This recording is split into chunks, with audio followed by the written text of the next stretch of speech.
I was lucky enough to see an early screening of Sonic the Hedgehog 2, and I haven't been able to get the film out of my mind.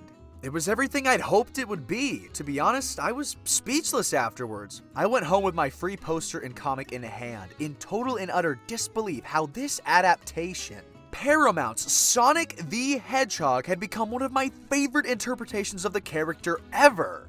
I didn't love the first film. It was bland to me, but there were some spots that truly shined, and I saw that, but I didn't really think anything more of it. But I suppose we should start there. Start from the beginning to best explain why I, personally, have nothing short of unfiltered optimism and hope for this film series. Ladies and gentlemen, we are witnessing the birth of the Sonic Cinematic Universe. A universe with endless possibilities.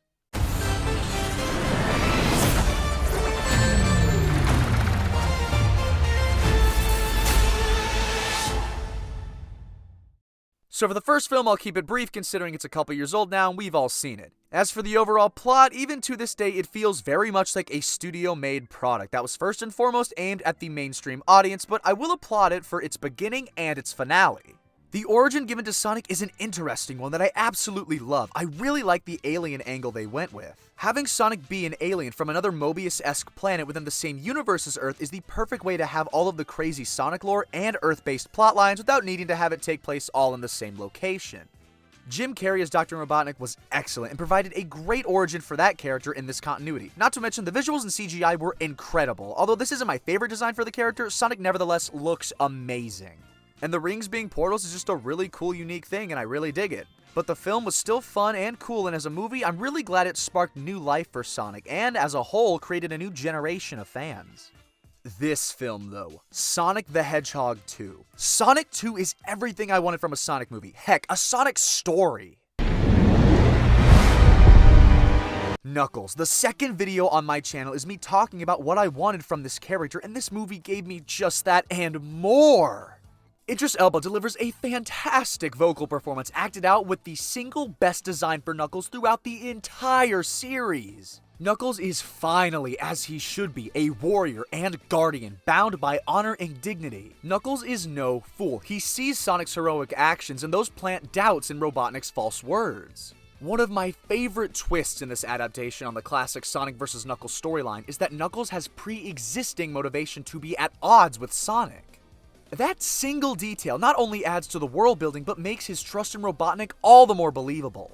It all culminates in them, of course, working things out whenever Sonic saves him. When they fight side by side, I couldn't help but cheer watching these rivals turn partners doing their best side by side to help each other. Jeff Fowler's Knuckles, Paramount's Knuckles, the Sonic the Hedgehog film series interpretation of Knuckles the Echidna is by far, and I say this with not a single hint of hyperbole, my favorite version of Knuckles the Echidna ever. I cannot wait to see more, and I will specifically elaborate on what exactly I would like to see later on in this video. Tails is a character I don't give much credit to on this channel. I've gotten so many comments to make a character analysis video, but truthfully, I don't think I can. I don't think his character is that deep. Don't misunderstand me, however. Though his character I don't think is that deep, he is more than effective as both an individual and a brother to Sonic. Out of all of the characters adapted to the screen, Tails is easily the closest to the source material. It radiates SA1 and 2 Tails, in which he's growing into a more mature and independent hero, which I've been yearning to see for the character for so long. But one thing I really love is how he conquers his insecurities, and how after Sonic lends him a hand, Tails is ready to join the fight. It's just a simple yet incredibly effective character arc that I love. Tails is tried and true, but needs more screen time to truly shine, I believe. Sonic, funnily enough, is the character I actually have the most problems with, but that does not mean I'm not a fan. I feel Sonic suffers from what I call the Tom Holland effect. The Tom Holland effect refers to a character who in every form is meant to be awesome and capable. Someone who is meant to be viewed as cool in its purest form, but when it comes to how the character should act, the writers can't make up their minds. Spider-Man and Sonic share a lot of similarities. They're quippy, acrobatic characters who are meant to take on some of the greatest villains their universe has ever known. But when it comes to their appearances on film, specifically Spider-Man's MCU appearances, they are constantly stuttering, screaming, flailing around as they stumble over themselves, getting their butts handed to them and only running away. But then miraculously, at the end of the film, they show their true ability and defeat the villain in a showing of strength. This trope annoys me so much. Granted, I understand, especially in Sonic's case, that these characters are growing, that's the point, but I think the characters can be emotionally immature and grow without sacrificing their fighting capability. It makes them feel inconsistent on the battlefield, like they should be performing a lot better than they really can, and only at the very end decide to show what they're truly made of. It really took the tension out of fights for me when Sonic is acting as I expect, showing off his skill and fighting Knuckles with all he's got, then all of a sudden, he can't so much as dodge a punch with a little finesse? I don't think that Sonic as a character, especially in these films, should constantly be radiating attitude. It's just sometimes I feel like he shouldn't exactly be screaming in fear and he should just, well, handle the situation. And I don't just mean that because that's how game Sonic would react, it's just seeing what he's capable of. I don't think that he would react in certain ways, but he does in the film, and I just find it really inconsistent. Lucky for me though, this film is all about addressing Sonic's immaturity, so I can't deny that after the completion of his character arc, he has truly grown a great deal, and in the third installment, I suspect quite literally all of my problems with the character in this film series will be solved. And I know that I've done a lot of complaining with Sonic, but let's clear the air. I love Sonic's interpretation in this film. I do have that one issue, but it's such a nitpick to be honest. And I'm so happy that I can just call it a nitpick, because to be honest here, whenever I saw the first film, the Tom Holland effect really did not sell me on this version of the character at all. But seeing how he acts in this movie, especially with his growth, I absolutely love his interpretation here now. He genuinely acts as I expect a younger Sonic to act, and it's really cute and endearing. His compassion shines through, and when he eventually realizes the true meaning of heroism, I felt like Jeff Fowler's Sonic the Hedgehog had grown into the heroic hedgehog I've always longed to see on the big screen. As for the human characters like Tom and Maddie, they got just about the right amount of screen time if I had to say. I could have done with a little less, but they were some enjoyable doses of small fun. Last but not least, Dr. Eggman was perfect, but that's a surprise to absolutely no one. A step up in all the right ways from the last film. This is Dr. Robotnik as he should be. It's really hard to put perfection into words, so I'm not even gonna try because you already know how great he is just from the trailers. But now, for the future of this cinematic universe, this is your Super Omega spoiler warning for Sonic Movie 2. With that established, let's do this. Super Sonic is here and he is legendary! Shadow the Hedgehog has arrived and I cannot contain my excitement! Okay, so let's talk about this. The lore established with the emeralds in this film is so fascinating. Having the Master Emerald contain the Chaos Emeralds only to have it shattered, release them, then be restored is so cool. I can't wait to see how they'll handle this in the future. The Echidna and Owl clans at war is something I think is good enough as is, but if they introduce Babylonians, I will scream in the theater, tears streaming down my face with no regrets. Give me the Sonic Riders spin-off. I demand Jet in this film franchise. But in all seriousness, and of course with more realistic expectations, I was always doubtful of Shadow entering this series because it wouldn't make any sense. Then, the reveal of the Owl's existence on Earth was revealed, alongside the Master Emerald's hiding spot being on the planet as well. That single piece of lore now ties everything together. The government enjailed Robotnik knowing about the existence of Sonic's world, or at least its inhabitants' power, is perfect and now makes total sense. Seeing SA2 adopted for the final story in this trilogy, I can't believe I'm saying this, makes total sense, and I cannot wait to see it on the largest screen I can find.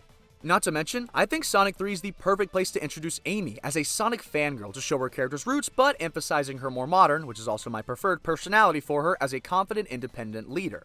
And of course, her presence in the film would greatly contrast with Shadow's, balancing out the new members of the cast.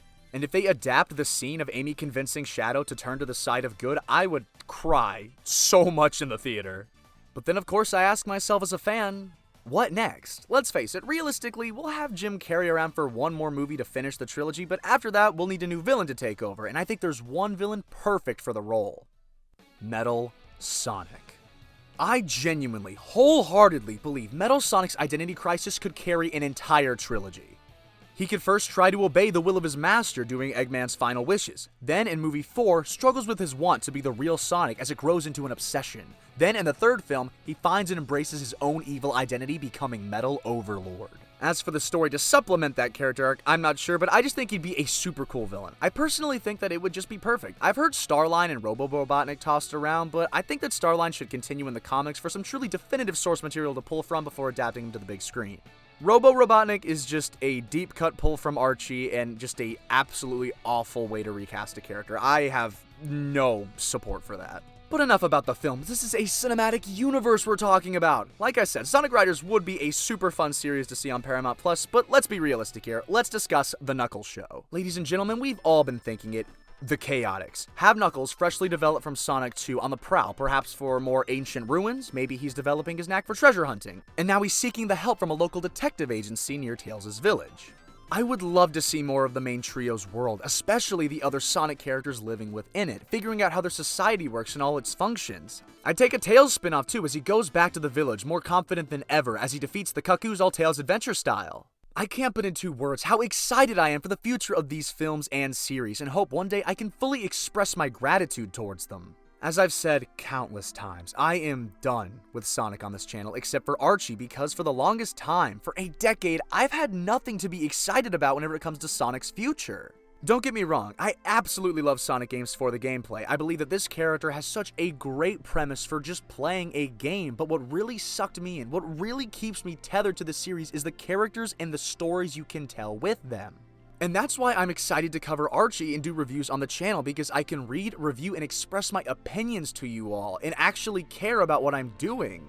But whenever it comes to Sonic games, and just the series' future as a whole in the game side of the media, I just don't care. I've been burned so many times, and even if the gameplay of Frontiers is good, who's to say whether the story will be as great as its predecessors? But finally, I am so excited for more Sonic content with full trust and optimism! The potential for the Sonic cinematic universe is endless, and I cannot wait to see these characters and this world adapted by the brilliant Jeff Fowler and the minds at Paramount. Needless to say, I absolutely loved watching Sonic 2, and I cannot wait to see the endless possibilities brought to life in the Sonic cinematic universe.